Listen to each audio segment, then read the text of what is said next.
A quiet English town, tucked between rolling hills and narrow hedgerows, where the air always seemed just a little too still.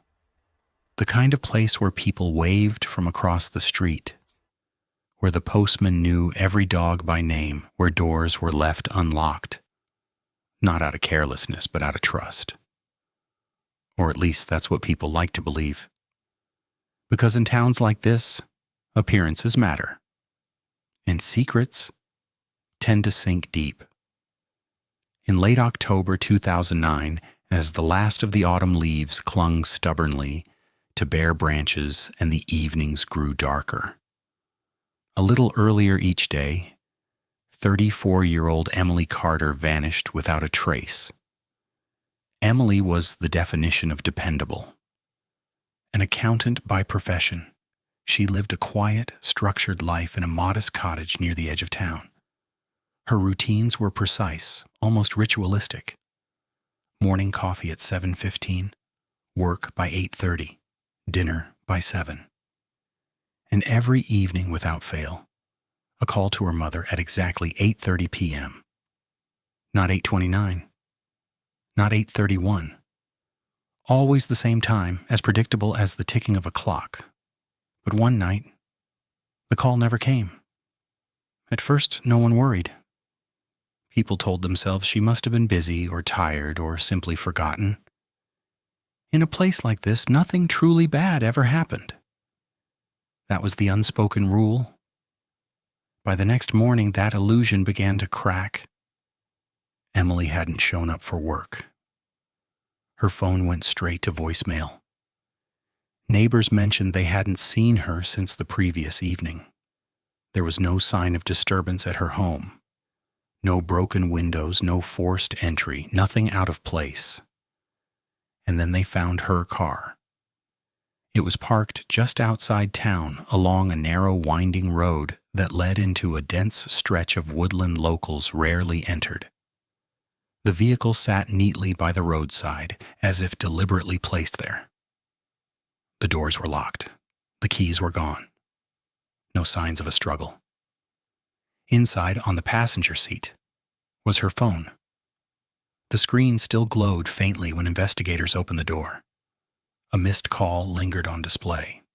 Just one name. Daniel Hughes. Daniel was not the kind of man people questioned. A successful local businessman, he carried himself with quiet confidence, always well-dressed, always composed. He donated to community events, sponsored local charities, shook hands with the right people. He was, by all outward appearances, exactly the kind of person a town like this admired. He was also Emily's former partner. When questioned, Daniel remained calm, polite, cooperative. He claimed they hadn't spoken in months, that their relationship had ended cleanly without conflict. But phone records told a different story. They had spoken that very evening. Not just briefly, either. The call had lasted several minutes. Enough time for something to be said. Enough time for something to change. That was when the investigation began to shift.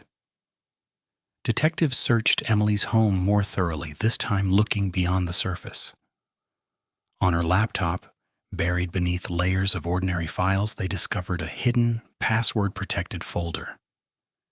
Inside was something no one expected. Spreadsheets, dozens of them. Rows of transactions. Names of local businesses, account numbers. Figures that didn't align with official records.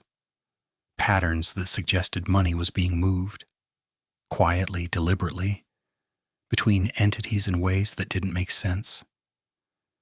At first glance, it looked like bookkeeping. But it wasn't. It was evidence. Emily hadn't just been doing her job. She had been investigating, digging, connecting dots that someone had gone to great lengths to keep separate. And the deeper investigators looked, the clearer it became. This wasn't the work of one person. Several prominent members of the town were tied to those records. Business owners, community leaders, people who organized charity drives and sat on local councils, people no one would ever suspect. And almost overnight, the town changed. Witnesses who'd been willing to talk became hesitant. Statements grew vague. Details were forgotten. Some people refused to cooperate altogether. It was subtle at first, then unmistakable. A silence had settled over the town, not natural, not accidental, but chosen. As if, without ever saying it aloud, everyone had agreed on the same rule. Say nothing. 2 weeks later, the case took a darker turn. A hiker, venturing deeper into the woodland than most ever dared, made the discovery. Hidden among thick undergrowth, partially concealed by fallen branches, was Emily's body. The official report was clinical. Cause of death, strangulation, no fingerprints, no weapon, no clear forensic link to any suspect. Just a life ended, and a trail that seemed to vanish into nothing. For a time, it looked like the case might stall there, another unsolved tragedy quietly absorbed into the town's history. Then, unexpectedly, someone spoke. A young waitress from a local pub came forward. Nervous, hesitant, but determined. She reported overhearing a conversation a few nights after Emily disappeared. Daniel had been there, seated in a corner booth with 2 other men. She couldn't recall everything they said, only fragments. But one sentence stayed with her. She knew too much. It was enough. Investigators reopened lines of inquiry with renewed urgency. Financial records were traced more aggressively, revealing deeper inconsistencies. Phone data was re-examined, placing key individuals in closer proximity than they had claimed. Connections that once seemed circumstantial began to align with disturbing clarity. Piece by piece, the picture came together. Emily had discovered a network of financial fraud, systematic, coordinated, and deeply embedded within the town's most trusted institutions. She hadn't planned to stay silent. In fact, evidence suggested she had been preparing to expose everything, and she had confronted Daniel. What was said in that confrontation no one could know for certain, but what followed was clear enough. Instead of backing down, he made a decision. Months later, 3 men were arrested, Daniel among them. The trial drew attention far beyond the town. In court, the carefully maintained image of respectability began to unravel.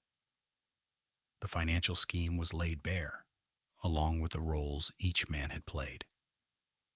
Witnesses, once silent, now spoke under oath. And at the center of it all was Emily, her work, her discovery, her refusal to look away. All 3 men were found guilty. Justice, on paper, had been served. But even after the verdict, something lingered.